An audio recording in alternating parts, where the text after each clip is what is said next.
Well, okay, I'm back with my latest creation, and what do we have today? Well, unfortunately, I don't have a box for this kit, so I'm just going to show you some pictures.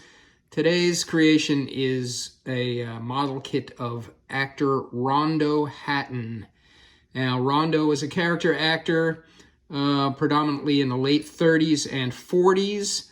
The thing about him was, late in his career, he was billed as the monster without makeup. Unfortunately for Rondo, during the First World War, he was blasted with poison gas, and apparently it caused his pituitary gland or something to go haywire. And he ended up with acromegaly, which is a disease that causes facial features and hands and bone structure to take on kind of a life of its own. Rondo is unfortunate, but as you can see, he looks like this. He was not wearing makeup. This was how he ended up later in life. Now, he had bit parts in several movies, culminating in a string of horror films: Jungle Captive, House of Horrors, and The Brute Man.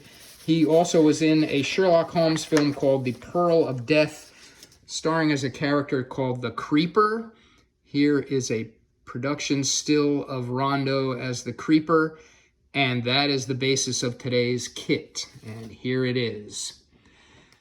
So here's big old Rondo. This is a resin kit produced by a company called Resin from the Grave in the early 90s.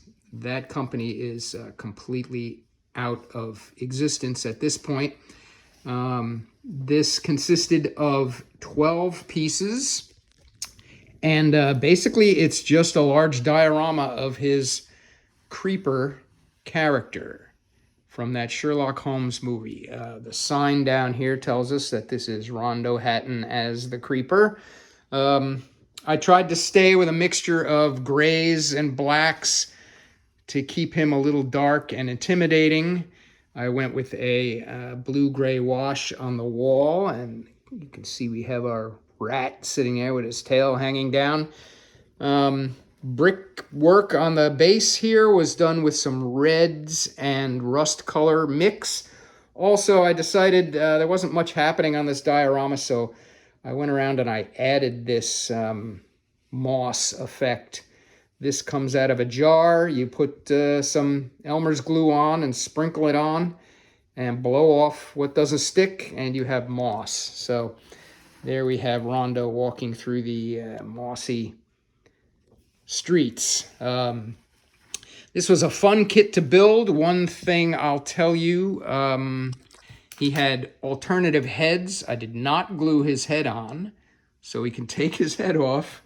And here is the alternate head, which I obviously have not painted yet, but that is the crazy hair Rondo. And probably I will end up painting that head and just swapping them out every once in a while, just for my own kicks. But for now, he gets the hat like he did in the movies. And there he is, poor Rondo, reaching for you. Pretty good.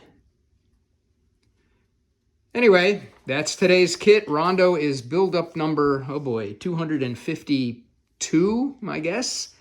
It's a big kit here. He stands about 12 inches tall, and I'm going to find space for him on my shelf. Very proud to have this in my collection. Extremely rare, and Rondo Hatton lives again. Thanks for watching.